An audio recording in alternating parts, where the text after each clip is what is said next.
Mr. President, how are you? Hi, Hugh. It's great to have you on. Thank you for joining me again. Honor.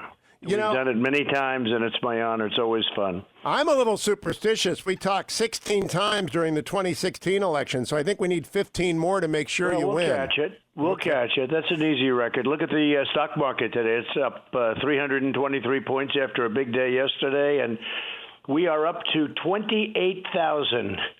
28,000. Just hit 28,000 for 1 second. Now it's 27,997. Keep it going. Keep it going. No, you just weighed in on Jordan versus LeBron, so I'm going to start with an easy one for you since you're friends with both Bill Belichick and Tom Brady. Which one has a better chance of winning the Super Bowl this year? Wow, that's a tough one. It's always tougher, when you have friends. It's always tougher. Look, I would say this. It'll be very interesting. It's going to be very interesting to watch. But I won't watch if people don't stand for the national anthem. If they kneel, I don't watch, including the Super Bowl. With that being said, we're helping the NFL greatly on getting going, et cetera, et cetera. But I won't care and I won't watch if they don't stand for the national anthem. And that's what's happened to basketball. I don't know if you've seen what's going on with basketball. Well, if they do stand, are you going with Belichick or Brady? Well, I would say this. You got, if you ask me coach on coach, I like that as a better question. You always have to hit me with these very tough questions. I think they're both going to do great. They're both friends of mine. I'll tell you, Belichick is an incredible coach, and I think he's going to do really well. This guy just knows how to win, and he's a very good friend of mine. He's a winner. If I ever had a military battle, I'd call up Belichick and say, what do you think? What do you think? Give me a couple of ideas. I'll tell you, it's so great with the Browns. He'd be as good as any general out there. And I think Tom picked a team where they have a very good offensive line and supposedly great receivers, and he did that on purpose. He didn't pick a team for just the dollars. He picked a team that really supposedly has some real talent that hasn't quite gotten there and in a long time. So I think Tom's going to be an interesting person to watch. Well, that sounded like a Belichick nod, though. Let me get serious, Mr. President. First big serious question. In the last 5 months of this term, or the last 5 months of your second term, if you get one, would you make a nomination to fill a vacancy that occurred on the Supreme Court? You mean if something happened like now? Yeah. Absolutely, I'd do it. Sure, it depends. Have someone in mind? I don't know what you're talking about, Tom. But if you're talking about if something would happen now, no, I would move quickly. Why not? I mean, they would. The Democrats would if they were in this position. But do you have someone in mind? At the end of my term, I'll be up to about 300, could be even a little more, 300 federal judges, including Court of Appeals, appellate divisions, will be at 300. Think of that.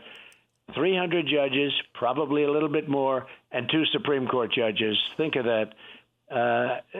It's not happened. No, you followed through. The 53 appeals court judges are all solid, and I hope you keep making them. And the appeals court judges are, I'm getting rave reviews, and even some of the those on the left are saying, well, we don't agree with them, but they are very powerful picks. So we're getting rave reviews on judges, I will say that. But, who's had so many? Now, I was given a gift because I had 142 when I first came in. I said, I've always heard, and you've always said, and I've always heard the most important thing you can do are Supreme Court justices and judges, combination, really, both. And I said, how many do I have my first day? Sir, you have 142. I said, you got to be kidding. So I started off with 142. Most presidents start off with none. I would say very rarely do you have one. I had 142, got them filled with really talented, very, very great people, very highly respected people. And from there, I've gone on to continue to fill a lot of judgeships. A lot of people have retired because they got to a certain age and they retired. We didn't discourage that. And we're up to, we will be over 300. It's hard to believe, but we'll be over 300. It's a great achievement. If there is a vacancy this year or early next year or any time in your second term, do you have a choice already in mind to nominate? I do. I have somebody that I think would be excellent. I do. Is she named Amy Coney Barrett? No, I can't name who, but I have somebody that I think would be really well received, would be excellent, highly respected. I mean, that's subject to change, but somebody that really would be, I think great. All right, let me switch over to foreign affairs. Secretary Azar's visit to Taiwan was significant. Was this a trial run for something bigger? Have you considered, or are you considering a historic visit to Taiwan yourself before the end of this year? No, I'm not. No, it wasn't, anything like that. It wasn't. It was just something we were talking about. COVID, they've done well. We've done well also. We get no credit for it. We do so much testing, so we end up with, when you do testing, you have cases. We tested more than, I guess, about 65 million tests. India's at 11. Germany's at 3. And we're at 65. When you test, you have cases, but we've done very well. And that was really a visit on COVID, or as I call it, the China plague or the China virus, which is what it is. Given China's recklessness with the virus and its aggressiveness, especially with its new deal with Iran, should Japan, South Korea, or even Taiwan seek nuclear weapons or hypersonic missile capacity, Mr. President?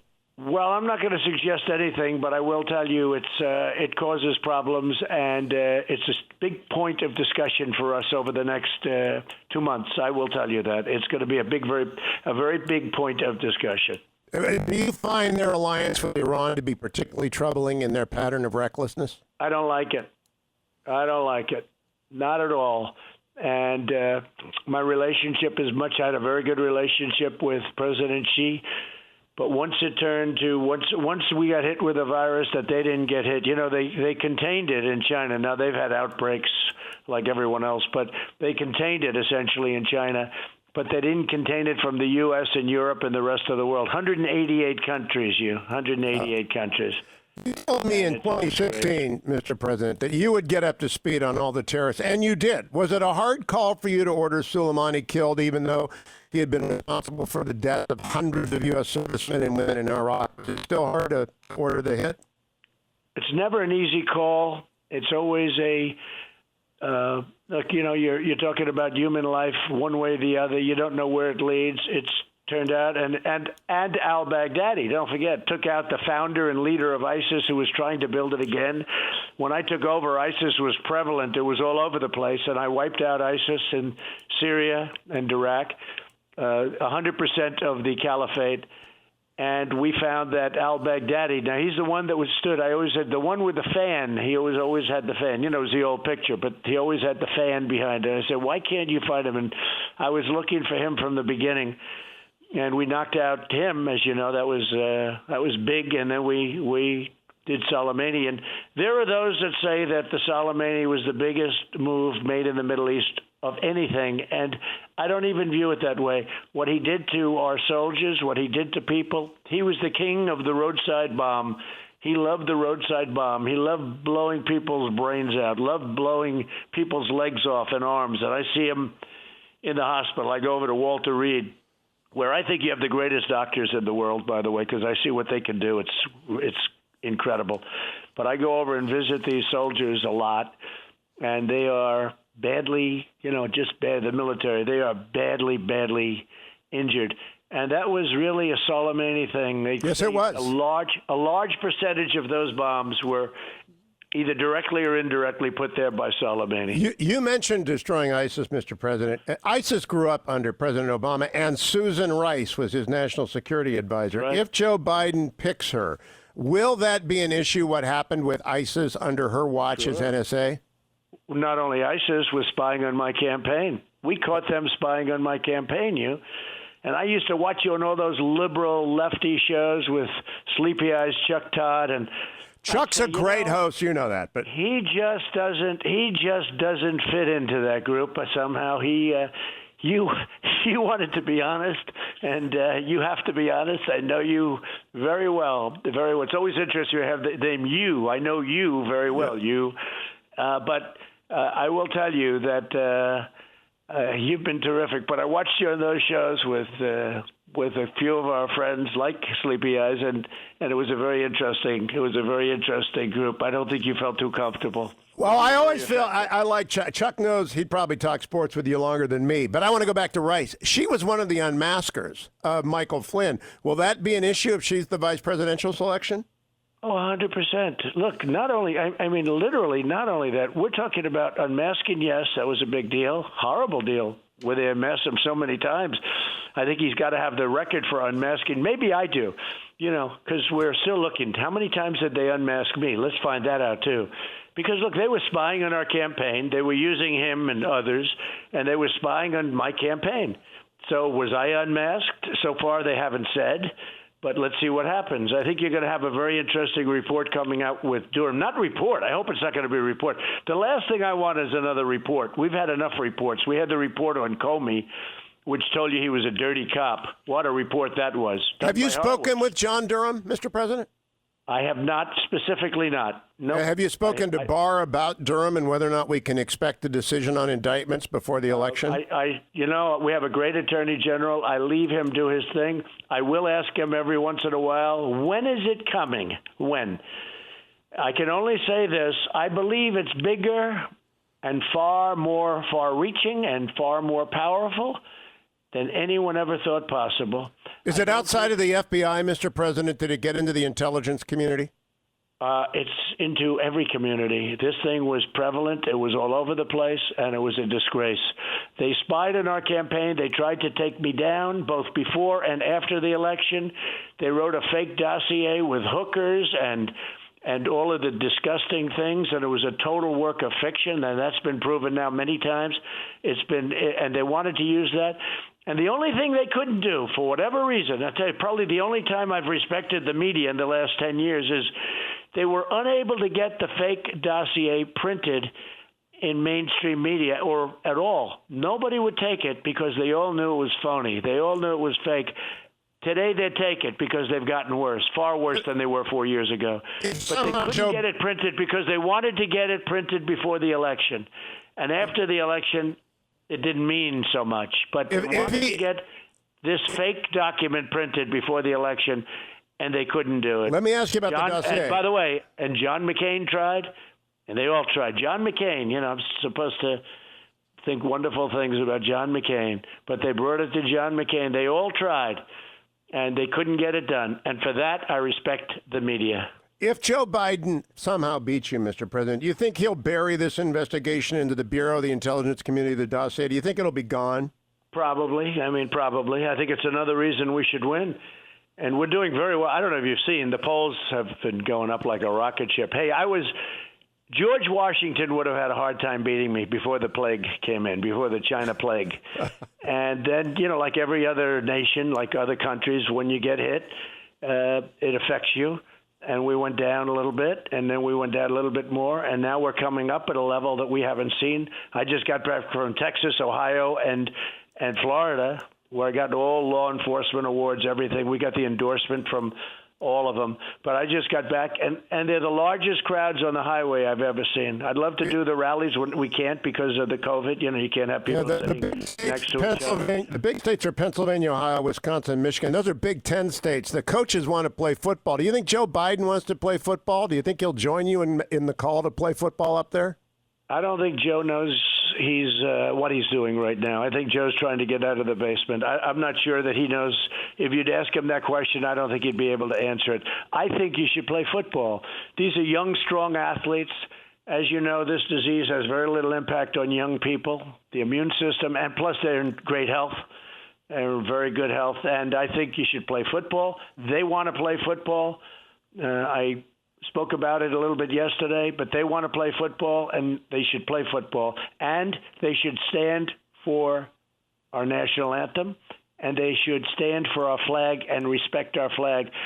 Basketball didn't do that, and they're down the tubes. Their ratings are terrible, terrible. Okay. People are angry about it. I've got the NFL, I hope the NFL learned from their last little go-around 2 years ago when they were losing 25-30% of their fans. I hope they learned. I don't think they did, but they will, because the people are angry about it if they don't stand for the flag. Now, you got to respect the president's time, so I want to respect your time, but I got a couple of tough questions here. I even hate to bring this up because I don't like to talk about books that went around the process, but Ambassador Bolton said you okayed Xi putting the Uyghurs in concentration camps. I don't believe that, but is there any truth to it, Mr. President? He's a liar, and he's just a sick person. I put him there. Everyone said don't because he's a nut job. I did it. And frankly, I used him because every time I walked into a room with this guy, didn't have too much conversation, didn't know him very well. He was there for not a long while. But every time I walked in, I'd win a negotiation because everyone thought I wanted to go to war. When this guy walks into a room, he was a nut job. Now I understand why we got into the Middle East, because he was involved in that too. So you never okayed... Which is the worst mistake in the history of our country, getting into the Middle East. Okay, going into the Middle East was... But you never okayed the Uyghurs going into camps. You didn't tell Xi go ahead and put them in concentration camps. Of course I didn't. Who would ever say a thing like that? He made it up. He made up everything. John Bolton is a sick person, and he's not a smart person. And he actually worked for me because, frankly, I didn't talk to him much.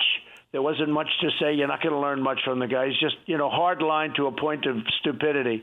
But having him in a room, you automatically had a hard line position. But no, John is not somebody that people respect very much. You took a lot of heat, some of it from me over the first Helsinki meeting with Putin. But I also gave President Obama heat when he whispered to Medvedev to tell Putin it would be okay after the election. So I had heat for both of you. Who's been tougher on Russia, you or President Obama?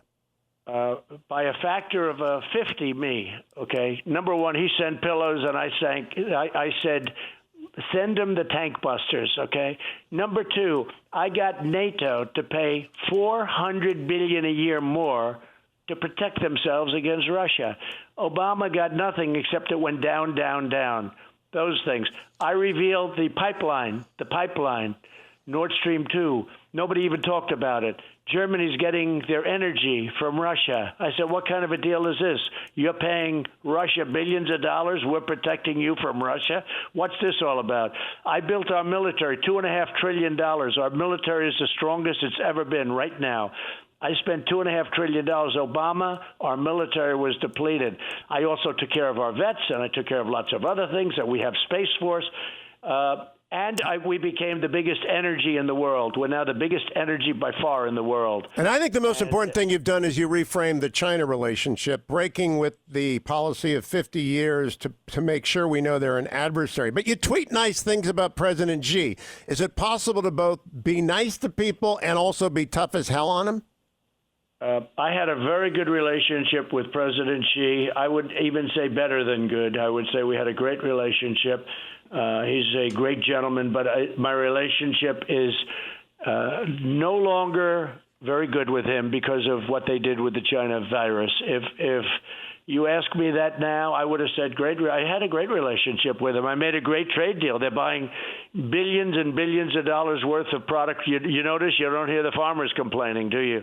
They just gave the largest corn order in history last week, the largest ever. You know why? Because he's smart.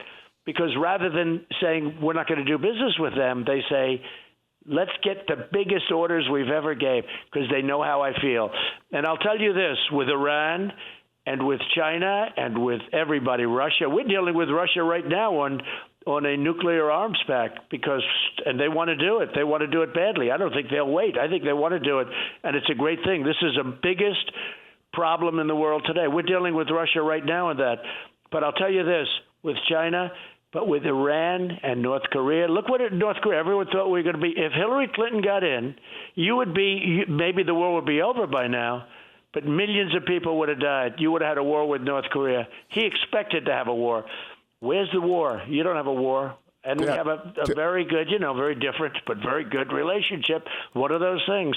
When he acts up, I say what's going to happen. I have a very good relationship. But here's what's going to happen. If I win, you'll have a deal with Iran in the first month. Because all they're waiting for, and China too, they're hoping that I'm defeated. Because if I'm defeated, China will own the United States, and Iran will go back to a deal even better than the first terrible deal where they got $150 billion plus $1.8 billion in green. So in cash, 1.8 billion. Are you worried, Mr. President, because, John Kerry went around your back with the Iranian foreign minister. Are you worried that Max Baucus or other people connected with Biden are talking to China back channel the way Secretary Kerry talked to Iran back channel? Well, I think what Secretary Kerry did, if there was ever a reason for the Logan Act, I thought what Secretary Kerry did was horrible because he made it. We could have had a deal with Iran. And frankly, he broke it up. Kerry's lucky that we have a very fine attorney general that treats people well. Because if there was ever a case for the Logan Act, it certainly wasn't Flynn. It was Kerry. Kerry was dealing behind our back, telling them not to make a deal. Okay, that's different. Telling them not to make a deal. And he's a disgrace. Kerry, that whole administration was a disgrace. Do you think Max the Obama Baucus... administration, the Obama administration got caught spying on my campaign. It's treason. It's whatever you want to call it. It's never happened before. And working on it both before and after the election. And that has to do with, Strzok and his lover, Page, when they did the insurance policy. Just in case she loses, we have an insurance policy. Obama got caught, and he knew everything. Obama knew everything, and Biden knew everything. Ambassador O'Brien said China wants Vice President Biden to win. Why do you think that is? Because they'll own the United States if he wins. And with me, they were having the worst year in 67 years because I tariffed the hell out of them. We took in billions and billions of dollars. I gave some of it to the farmers because they were targeted, and I put the rest in the Treasury of the United States. We've taken in tens of billions of dollars from China, and it was having a huge impact on China, negative impact on China. You're still the best. China will own, just like when his son walked out with $1.5 billion from China to manage, where he'll make millions of dollars a year. Look, China will own the United States if this election is lost by Donald Trump. If I don't win the election, China will own the United States. You're going to have to learn to speak Chinese. You want to know the truth. Will Hunter Biden come up at debates? They will own the United States. And I'll tell you another thing that'll happen. The market's up 350 points today. It was up 350 points yesterday. It's ready to break new records. NASDAQ has already broken a record. We're doing very well in everything, including Corona, as you call it. But let me just tell you, we're getting to an end. And the vaccines are ready to rock. We're going to be very, very close to a vaccine. We're ready to distribute. And we're there for the therapeutics, which to me is even more important, frankly. It makes you better. It's more important than the vaccine. I will tell you this. If Biden wins, you're going to have a radical left. You'll have every city looking like Portland, but you have a radical left, and you're going to have a stock market crash, the equivalent of 1928 and 1929. You just mentioned a stock market crash, the equivalent of what we had in 1929, and just mark my words, someday we'll talk about it. I hope we don't have to ever bother because I hope it doesn't happen. But your 401ks will drop down to numbers that not even possible. Right now, everybody with their 401ks, we're literally a few points off the greatest market in our history. I used to talk about the greatest market 6-7 months ago. We have the greatest market in history. And I was sailing. I mean, we were going very good. It was really looking good, and then we got hit by the plague. And now people are respecting the way we've handled that, but I think more importantly, they're respecting the job numbers and the economy. The economy is coming back on a very steep V curve, which I said it would. And it's also and again, Mr. President, we're almost going to be hitting new records. Maybe soon, We've already made a lot of news, but I want to go back. You mentioned Hunter Biden getting $1.5 billion. Will you bring him up in the debates, Hunter Biden? Well, I think he's subject to it. I don't like doing it, but look, he walked away with $1.5 billion. You go to Steve Schwarzman of Blackstone and ask him, because I did, is that possible? He said, no, it's not possible. Not possible. He walked away in 10 minutes with $1.5 billion. And Ukraine, he got $83,000 a month. I think they made an upfront payment of $3 million. This is a guy who didn't have a job. His father became vice president. All of a sudden, this kid is getting rich, and he didn't have a job. He had no experience in energy, and he got $3 million and $83,000 a month, which is the wrong number because the real number is $160-something thousand a month. It's a disgrace. All right, you've given me double the time, Mr. And then his father stands here and says, I'm not going to give you the $1 billion unless you get rid of the prosecutor. And they got rid of the prosecutor, and it's all on tape. And the media doesn't want to pick it up. Could you imagine if I said that? No. You've given me double the time. I don't want to abuse your time. I got one last question. Actually, you tell me when to shut up, Mr. President. I'll end the question. Have you talked to Kanye about his bid? I have not. But I think it's great if he wants his voice heard. Do you think you'll get more African-American votes this time than you did last time? Oh, yeah, I think so. I think a lot. Well, you saw there was a poll yesterday, a Rasmussen poll, that had me in the 30s, okay? Did you see that? I did not. I did not. A Rasmussen poll. I think it was Rasmussen. But it had me in a very high position. But look, I've done criminal justice reform. I've done opportunity zones. I saved the black colleges and universities, historically black, with numbers that they didn't even think they were going to get. I saved them. They couldn't get money, and I saved them. Nobody else would have done it. Nobody else could have done it. Nobody else could have gotten criminal justice reform. And Obama didn't think he could get it. He never even tried. And you'll get the Dreamers. I know you went for the Dreamers. Let me close by asking about the debates. The expectations for the vice president are being lowered by the hour. I think if he just stands up for an hour, that will lead the media to declare him a winner. I appreciate that you nominated me to be a moderator. I don't think the debate commission will give you anyone remotely close to being as tough on Biden as they are on you. Do you think they're lowering expectations for Joe Biden for the debates? Well, I'm not lowering expectations. Everyone else says I'm not. I don't do that. Look, whoever shows up. I watched him with Bernie Sanders, and he did okay. I wouldn't say it was Winston Churchill, but he got through. But you know the way it is, the fake news. If he stands up and if he is able to breathe and if he's able to walk off the platform, they'll say it was one of the greatest debate performances in history. The fake news is corrupt. And it's a disgrace, and it's now rated lower than Congress. At least in my mind, it's rated lower than anything.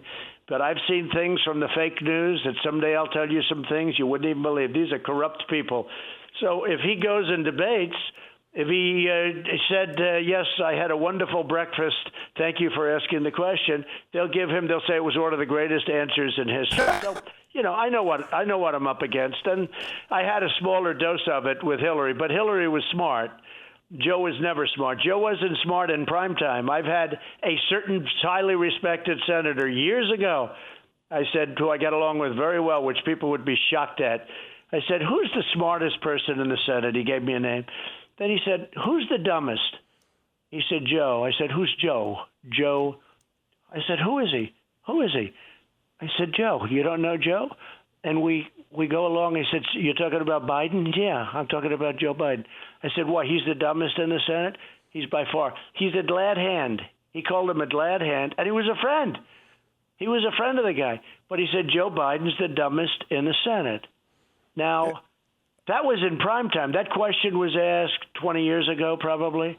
I've been involved in this stuff for a long time, even though not on the side that I'm on now. I was on sort of the other side, like helping people get elected. Now I'm really helping people get elected. Look at Bill Haggerty. Look at Haggerty in Tennessee. That was great. Look what happened. Really a great decision. Two very good people, but a very easy win now in Kansas because Roger's going to be fantastic. He's going to do a great job. We have a lot of success going. We're doing very well with the Republican Party. And Mr. President, the endorsement, when I endorse, if you look, it's I don't even want to give you the numbers, but hundreds to one or two or three. Yeah, I think you've lost two. Now, I again, thank you for your time. You're still the best interview in the business. I said that 4 years ago. And that never changed. It never changed. It won't. We got to get 15 if you see it more. change, let me know. It's time to get out of politics. We just need 15 more to make sure we keep our lucky streak going here, because I want the judges. You've delivered on the military spending and delivered on the judges. I have other things. I delivered on the wall, and I delivered for the vets, and I delivered for tax cuts, and I delivered for regulation cuts, the biggest regulation and tax cuts in history. I delivered on everything, and now I have some other things to deliver on. And they don't knock down statues anymore because they go to jail for 10 years. So you notice that?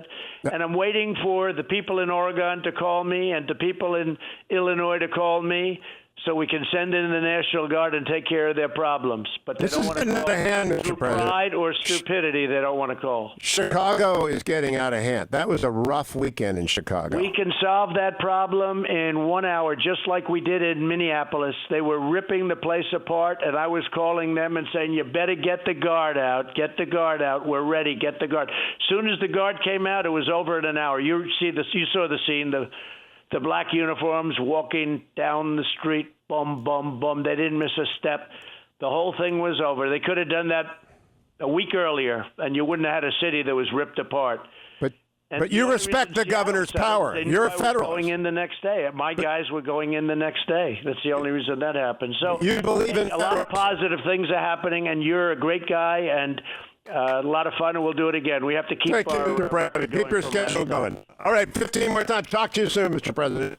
Thanks very much, you. Thank you. Goodbye.